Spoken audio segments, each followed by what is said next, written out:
So here's some fabrication information on how I made this wheel opening. I don't have any fancy tools, so I have to do everything by hand. Hammer and dollies, whatever. I don't have an English wheel, really. I do have an American knee, so I'll bend the steel, make it do what I want. But I will show you how I made this edge here. So there's only a little bit left that's useful on this wheel opening. So I got lucky, and I have this dolly, just a regular dolly you get anywhere really, and it happens to fit right down in this right where it bends in there. It happens to fit just right.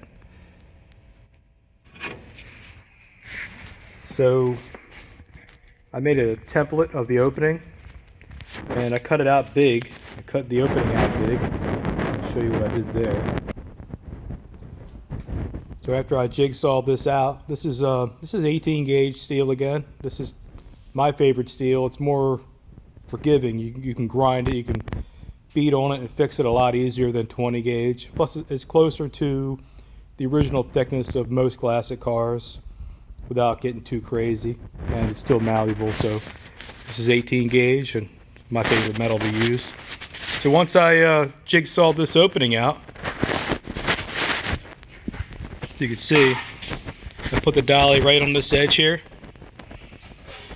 and I just slowly work my way up around the opening, and just I use this hammer. It swings pretty good, gives me a lot of power with minimal effort, because you're going to be tapping on this edge for a while. So I'll probably go back and forth 6 times to make this flange. And this flange will actually fit. This is over top of the original wheel opening. It doesn't have the face of it yet. So this is the panel that I made. It has that curve on it, and it doesn't have this flat section on it just yet. So I will keep hammering and dialing this whole flange all the way around until I make this edge as uniform as I can all the way around. And this sheet metal actually fits on the outside. This lip will end up on this edge here when I'm done. And then to make this flange here,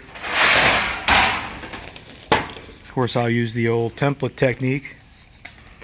I'll use cardboard panels, just fit like that.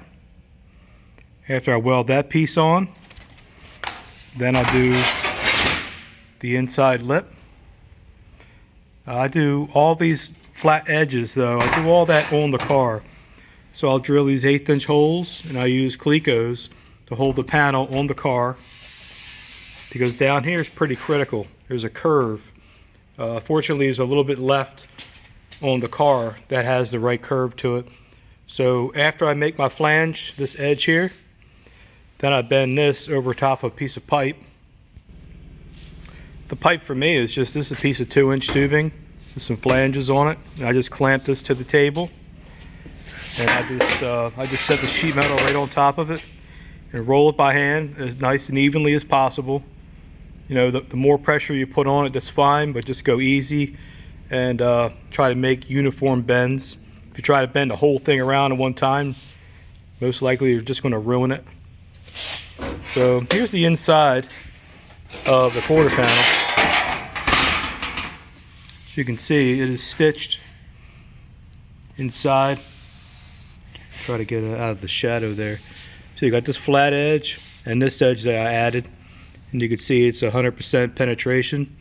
And then I go back and I add a tack all along the inside, in this case about every 2 inches or 1.75 inches, something like that, just to give it some extra strength.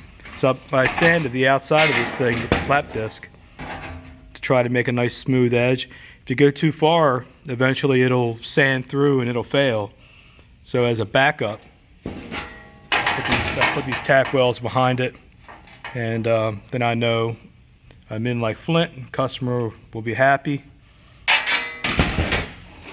After you make a few of these, start to get the feel for the heat, for the temperature, for the sanding. and just becomes second nature. Another trick is time. If you're in a hurry, just stop, let somebody else do it, or just make one part and then leave the room, because if you're in a hurry, you're going to screw it up, you're going to overheat it.